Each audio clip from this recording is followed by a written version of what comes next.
The Llano Estacado does not forgive a man who cannot read the land. Elevation 3,000 feet in the southeast, climbing to 5,000 in the northwest.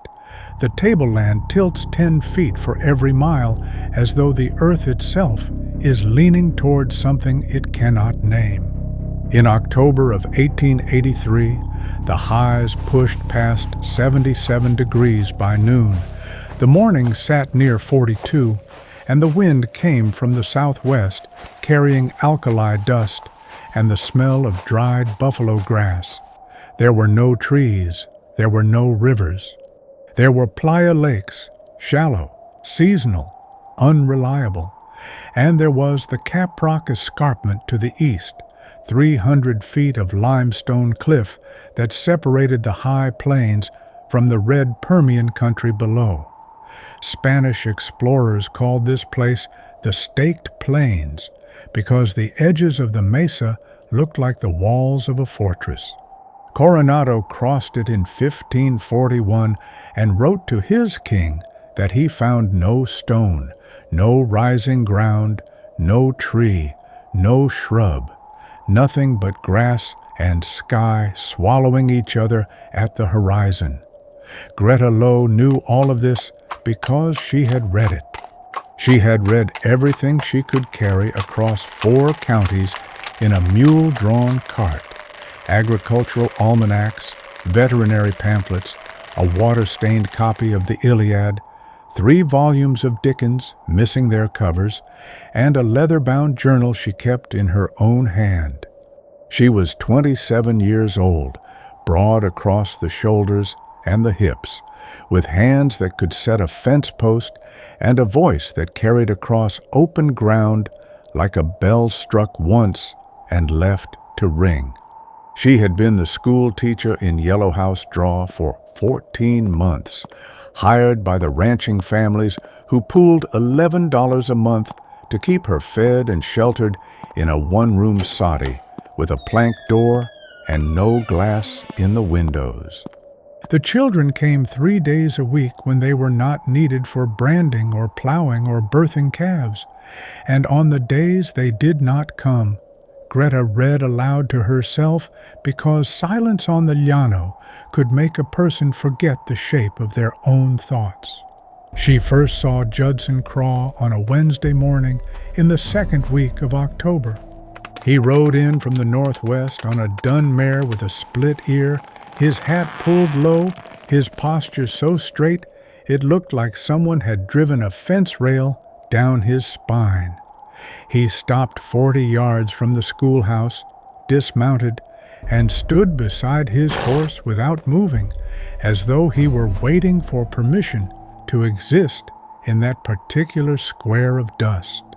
He was tall, 6 feet and an inch, with sun-darkened skin drawn tight across the cheekbones and a scar that ran from the left side of his jaw to the base of his ear. He wore no gun. His saddlebags were light. His boots were cracked along the soles, and the stitching on his left stirrup leather had been repaired with rawhide at least twice. Greta watched him from the doorway, chalk still in her hand. She did not call out. She waited.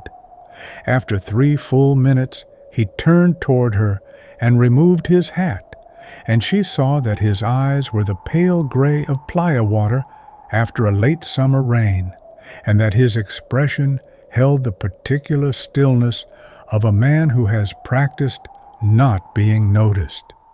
He said, "Ma'am, I'm looking for work. I can ride, rope, shoe a horse, mend fence, and dig post holes." She said, "This is a school." He looked at the building as though seeing it for the first time, then looked back at her, and something in his face shifted. Not embarrassment, not surprise, but a kind of recognition, as though the word school had touched a wound he had been carrying so long he had forgotten it was there. He put his hat back on and turned toward his horse. Greta said, "There's coffee inside, and the Dunbar Ranch, 6 miles south, is short a hand." He stopped. He did not turn around. He said, "Thank you, ma'am," and stood there for another 10 seconds before he walked toward her door. That was the beginning. Have you ever met someone and known, in the first breath, that they were carrying something they could not say out loud? Tell me in one word what that felt like. Greta was not from the Llano. She was born in Abilene in 1856 to a German mother who spoke 3 languages and a Scots-Irish father who could not write his own name. Her mother taught piano lessons to the children of cotton merchants and read aloud from the Psalms each evening in a voice so clear it made the words feel new. Her father hauled freight between Abilene and Fort Worth, a 200-mile circuit he ran 6 times a year, returning each time with calloused hands, trail dust in his lungs, and a look in his eyes that Greta would later recognize in Judson Crawe, the look of a man ashamed of something he could not fix. Her father died in 1871 when Greta was 15. Typhoid. He died on a Tuesday, and on Wednesday, Greta's mother opened the family Bible and pointed to the page where births and deaths were recorded.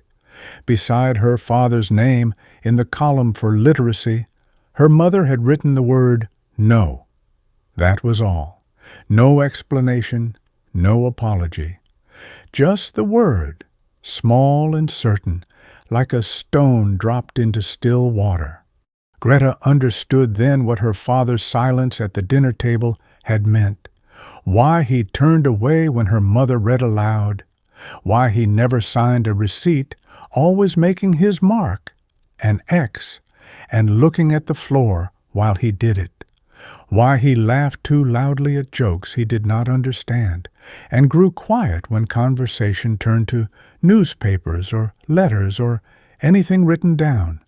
He had moved through the world unable to decode the symbols that surrounded him, and the shame of it had settled into his bones like cold weather. She decided at 15 that she would teach. Not because teaching was noble or respected, on the frontier it was neither, but because she had seen what illiteracy did to a person from the inside, how it sealed them off from the world like a window painted shut. She attended a normal school in San Antonio for 2 years, graduated in 1877, and spent the next 6 years moving west, teaching in one-room schoolhouses in Coleman, Colorado City, and Big Spring before arriving at Yellowhouse Draw in August of 1882. She was good at her work. She had patience the way some people have height. It was simply part of her structure, visible and load-bearing. She did not raise her voice. She did not punish children for slowness. She believed that every person learned at a different pace and that the teacher's only job was to match that pace without judgment.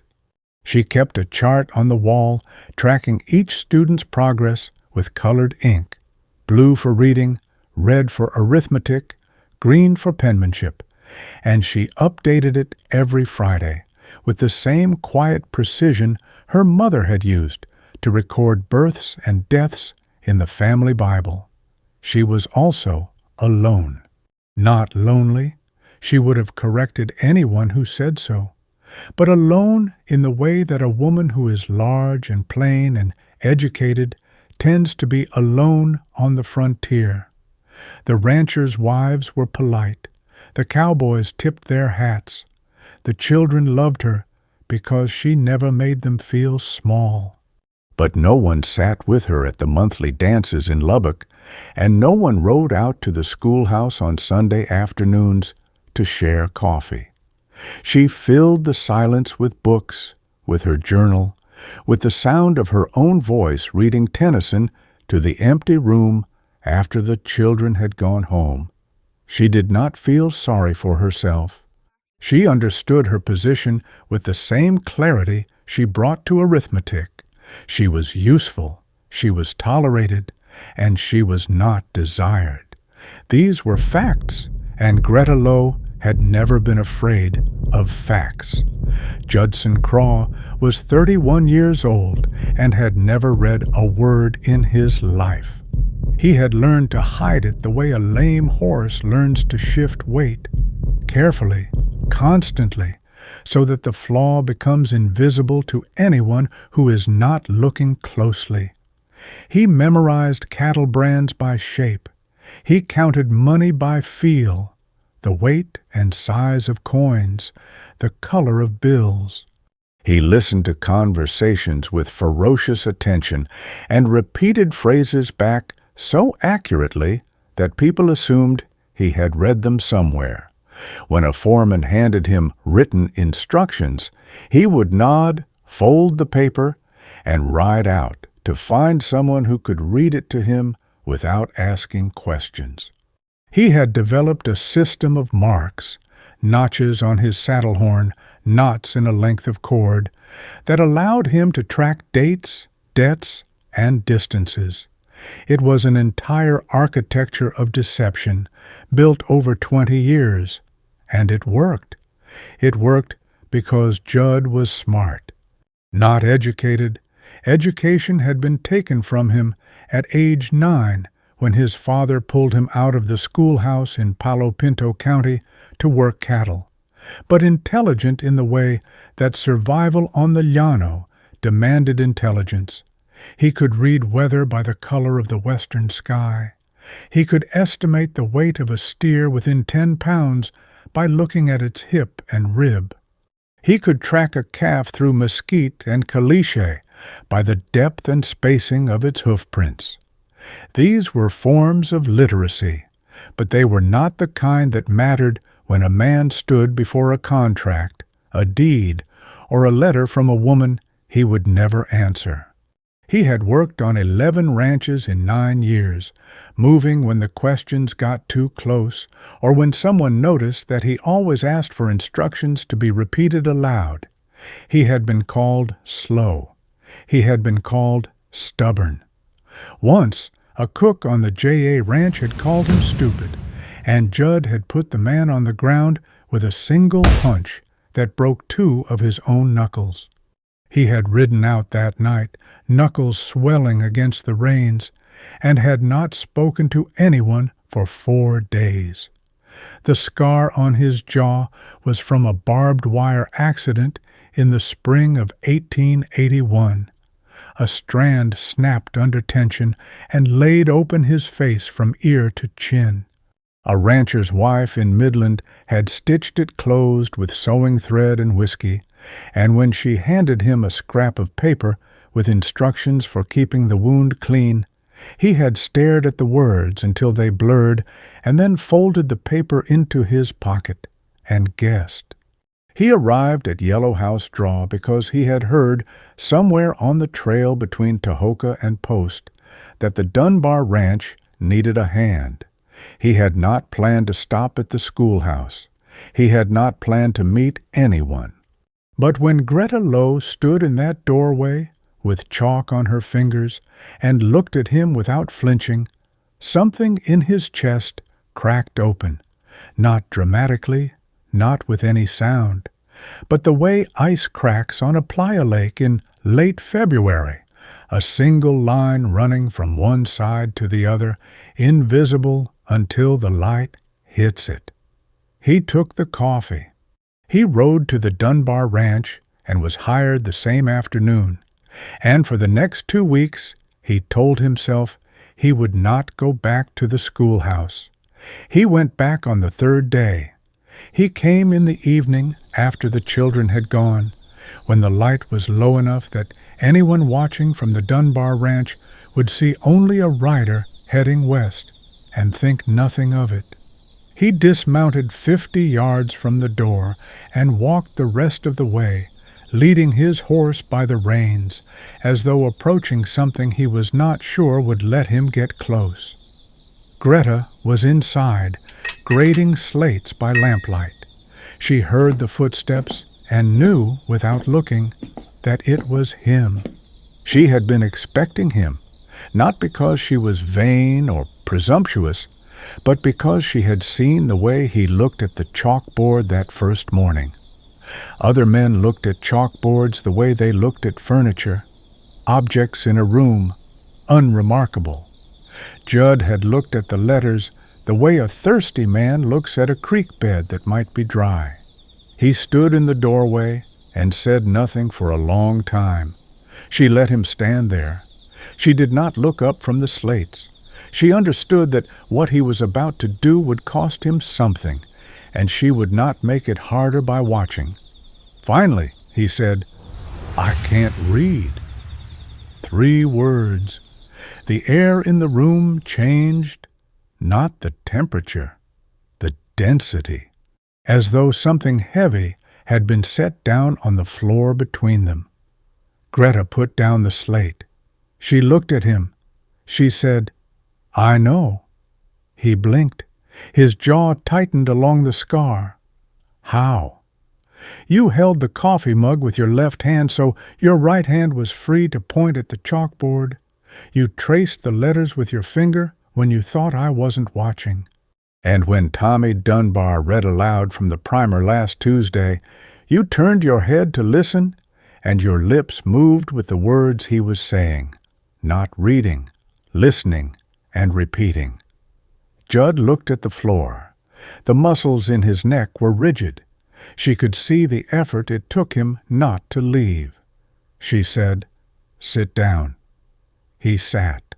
She pulled a chair across the plank floor and placed it beside his, not across from him, beside him, so they were both facing the chalkboard.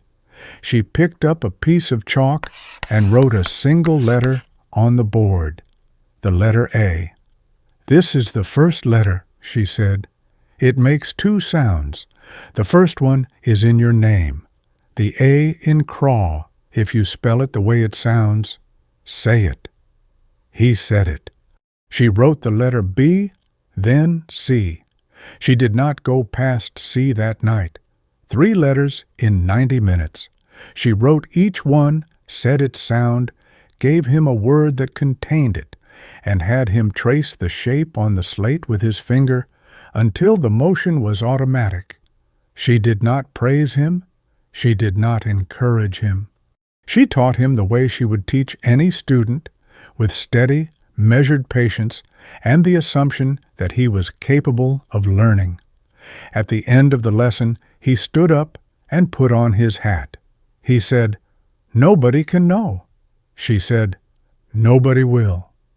He came back the next evening, and the evening after that. Each night he rode in after sunset and left before the moon was high. Each night she added 1 or 2 letters, building the alphabet the way a mason builds a wall, 1 stone at a time, each one level and plumb before the next one is placed. By the end of the 2nd week, he could write his own name. He sat at the desk and traced the letters Judson,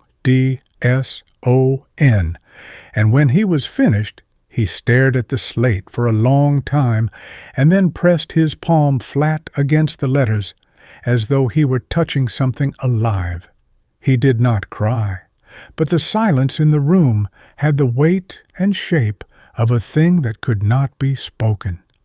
Greta poured 2 cups of coffee. She set one beside his slate. She sat down in her chair and opened her copy of the Iliad to the first page.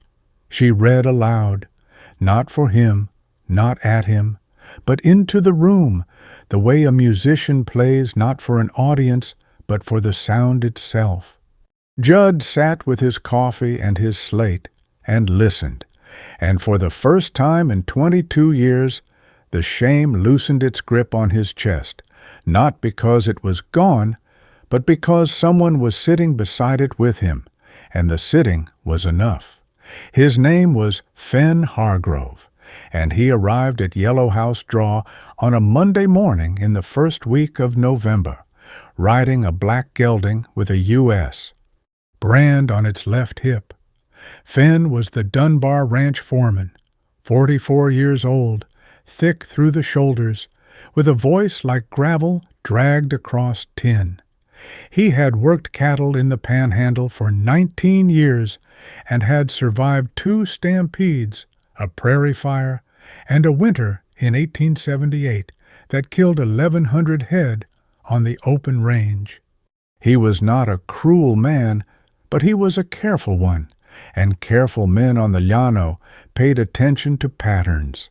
The pattern he had noticed was Judson Crawe leaving the bunkhouse every evening after supper, riding west toward the schoolhouse, and returning after dark. For 2 weeks, the same direction, the same time, the same silence when the other hands asked where he went. Finn had said nothing at first. A man's evenings were his own. But the other hands had begun to talk, not loudly, not with malice, but with the low, grinding curiosity that could sharpen into cruelty if left unchecked. Finn rode to the schoolhouse not to confront anyone, but to understand. He dismounted, knocked once, and found Greta alone, stacking primers on the shelf. "Miss Lowe." "Mr. Hargrove, I need to ask you something, and I'd appreciate a straight answer." Greta folded her hands. "Ask." "Craw's been riding out here every night. The men are talking. If there's something going on between you two, it's your business. But if it's going to cause trouble on my crew, I need to know." Greta looked at him for a long moment. She understood the question behind the question, that a large, unmarried woman spending evenings with a hired hand would be interpreted in exactly one way, and that the interpretation would damage her more than him. She said, "He's learning to read." Finn did not move. He did not blink. He stood in the doorway and processed the information with the slow, methodical care of a man who checks every fence post before he trusts the wire. "He can't read?" "No." "How long?" "His whole life." Finn removed his hat. He looked at the chalkboard, still covered with the previous night's letters. He looked at the 2 chairs side by side. He looked at the slate on the desk with Judd's name written across it in careful, uneven letters. He put his hat back on. "I won't say anything." "Thank you." He turned to leave, then stopped. "He's a good hand. Best I've had in 3 years. Honest, steady, never complains. I always wondered why a man that sharp never read the tally sheets himself." Greta said nothing. Finn nodded once and rode back to the ranch. He never mentioned the lessons to anyone. When the other hands asked about Craw's evening rides, Finn told them that Craw was checking the western fence line on his own time because he had noticed a weak section near the playa. The lie was small, specific, and believable, and it held for the rest of the season. By mid-November, Judd could read simple sentences. He could decode the labels on feed sacks, the dates on tally sheets, and the names written on the bunkhouse wall, where each hand claimed a nail for his hat. These were small victories, but they changed the shape of his days. He walked through the world differently, not taller, not louder, but more present, as though a layer of glass between him and everything around him had been quietly removed. Greta noticed the change.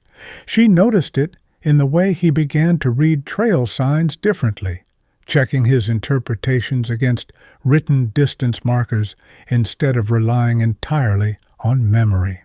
She noticed it in the way he lingered over the ranch's logbook, tracing entries with his finger when no one was looking. And she noticed it in the evenings, when his frustration with difficult words gave way to something quieter. Not confidence exactly, but the absence of dread.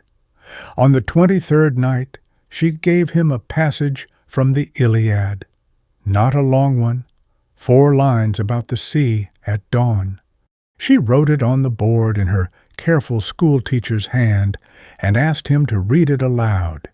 He read the first line without error. The second line, he stumbled on the word rosy-fingered and stopped. He tried it again.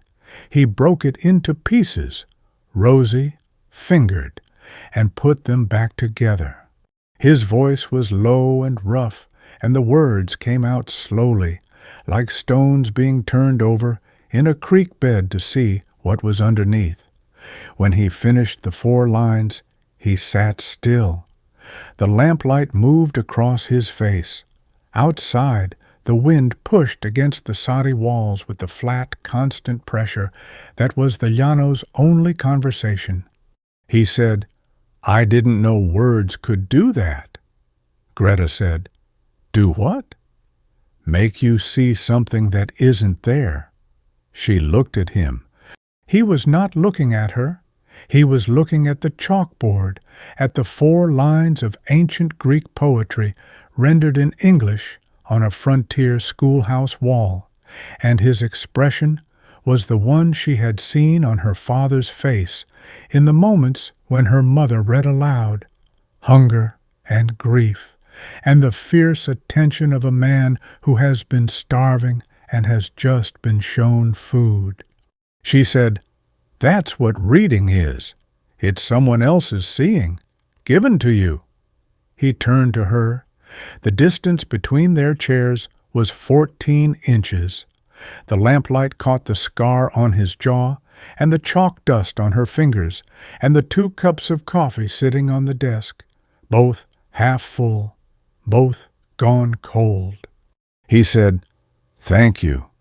She said, "You're not finished." He said, "I know." In the first week of December, the temperature on the Llano dropped below freezing and stayed there. The playa lakes iced over.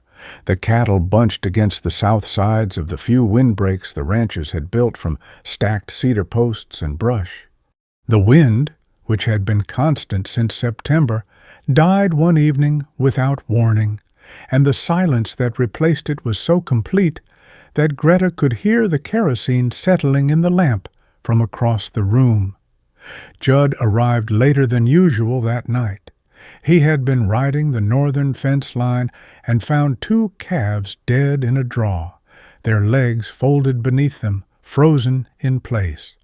He came into the schoolhouse smelling of cold and horse sweat, and he sat down without removing his hat, which Greta knew meant he was carrying something he had not yet decided how to say. She poured the coffee. She waited. He said, "Fen offered me the deputy foreman job."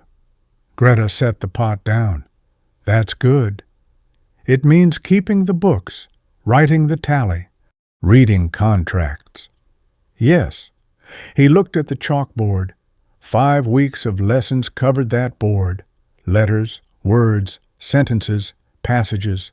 The progression was visible, like a road drawn on a map. "I'm not ready." "You're closer than you think. If I take the job and someone hands me a contract and I can't—" He stopped. The sentence folded in on itself. Greta sat down beside him. She said, "You read Homer last week. 4 lines, no errors on 3 of them. You wrote your own name on the first try. You can read every brand in Dunbar's book. You learned the alphabet in 14 days, and most children take 3 months. He shook his head. "Children don't have anything to lose." "Neither do you. You've already lost it. You lost it when you were 9 years old, and your father pulled you out of school. Everything since then has been you trying to get it back without admitting you needed it." The silence was not empty. It was full of the wind's absence, of the cold pressing against the walls, of 2 people sitting close enough to hear each other breathe. Judd said, "What if I fail?" Greta said, "Then you'll fail knowing how to read the word failure, which is more than you could do 6 weeks ago." He looked at her. For the first time since she had known him, the stillness in his face broke, and underneath it was not pain or shame, but something simpler and harder to name, the raw, startled look of a man who has been seen clearly and has not been turned away. He took the job. On the last night of December, the temperature dropped to 19 degrees.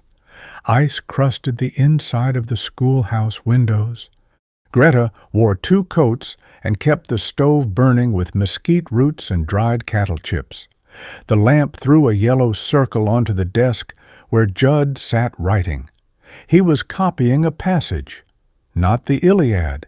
She had given him a section from a cattleman's guide, dry and practical, about the treatment of hoof rot in winter. She wanted him to practice with the kind of language he would encounter in his new position, not the kind that made him feel something. He needed to read without emotion, to decode words as tools rather than experiences. It was the least romantic lesson she had given him, and it was the most important. He finished the passage, set down the pencil, and flexed his hand. The knuckles, the same ones he had broken punching a man who called him stupid, cracked in the cold air. He said, "Why did you help me?" Greta had been expecting the question. She had been expecting it for weeks. She said, "Because my father couldn't read. He died without ever learning, and I watched it eat him alive, and I swore I would never let that happen to someone else if I could help it." Judd was quiet. Then he said, "That's the reason you started. Why did you keep going?" She looked at him. The room was small. The stove ticked. The ice on the windows refracted the lamplight into faint, shifting patterns on the wall. She said, "Because you came back. Every night you rode 6 miles in the dark and sat in this chair and learned one more letter, one more word, one more sentence. You did not quit.